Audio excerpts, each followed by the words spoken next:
Student വിസയിൽ ന്യൂസിലാൻഡിലെത്തിയ കുട്ടികൾക്ക് സന്തോഷ വാർത്ത. പാർട്ട് ടൈം വർക്കിംഗ് അവേഴ്സ് കൂട്ടിയിരിക്കുന്നു. ഇതൊരു സന്തോഷ വാർത്തയാണോ? എന്താണ് ഇതിന്റെ സത്യാവസ്ഥ? Let's break the silence.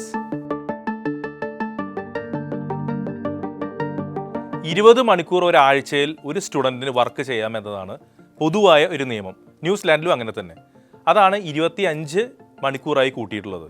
ഇതിന് വേറൊരു റീസൺ എന്ന് പറയുന്നത് റഷ്യ ഉക്രൈൻ വാറുമായി ബന്ധപ്പെട്ട് ലോകത്തെമ്പാടുമുള്ള രാജ്യങ്ങളിലും ജീവിത ചെലവ് കൂടിയിട്ടുണ്ട്.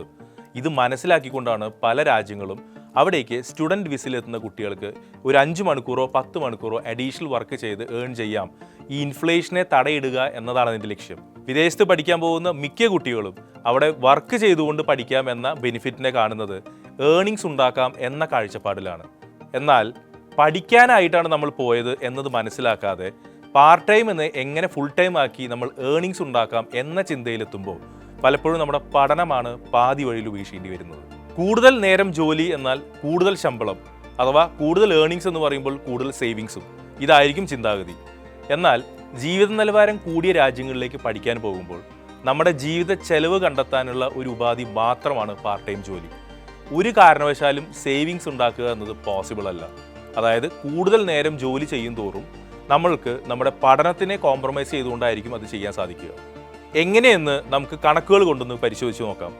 20 മണിക്കൂർ ഒരാഴ്ചയിൽ എന്നാൽ ഏകദേശം 4 മണിക്കൂർ ഒരു ദിവസത്തിൽ വർക്ക് ചെയ്യാമെന്നർത്ഥം. ഏകദേശം 3-4 മണിക്കൂർ ക്ലാസ്സസും ഡെയിലി ഉണ്ടായിരിക്കും.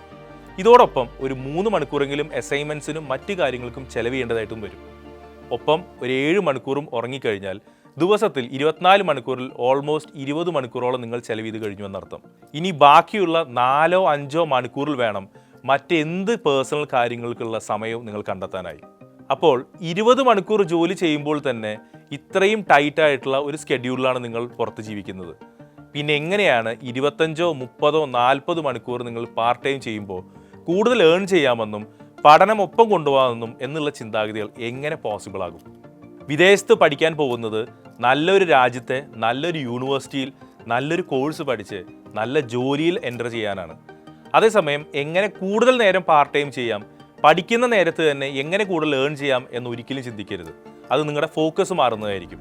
അങ്ങനെ ഫോക്കസ് മാറിക്കഴിഞ്ഞാൽ തീർച്ചയായിട്ടും നല്ല ഒരു ജോലിയിൽ എത്തിപ്പെടുക എന്നത് ഒരു സ്വപ്നം മാത്രമായി മാറും.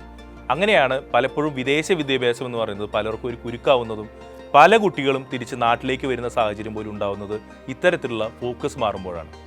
പല രാജ്യങ്ങളും നിരവധി ബെനിഫിറ്റ് സ്റ്റുഡൻസിന് കൊടുക്കുന്നതിന് പല കാരണങ്ങളുണ്ടായിരിക്കാം. പക്ഷേ ഒരു സ്റ്റുഡൻ്റ് എന്ന നിലയിൽ നിങ്ങൾ വിദേശത്ത് അത് ഏത് രാജ്യത്ത് ചെന്നാലും പ്രൈം ഫോക്കസ് എന്ന് പറയുന്നത് വിദ്യാഭ്യാസം തന്നെയായിരിക്കണം. പഠനത്തിൻ്റെ ഒരു കാലയളവിൽ എങ്ങനെ കൂടുതൽ നേരം ജോലി ചെയ്യാം, എങ്ങനെ കൂടുതൽ ഏൺ ചെയ്യാം എന്നത് ആയിരിക്കരുത് ഒരു കാരണവശാലും നിങ്ങളുടെ ഫോക്കസ് ഏരിയ.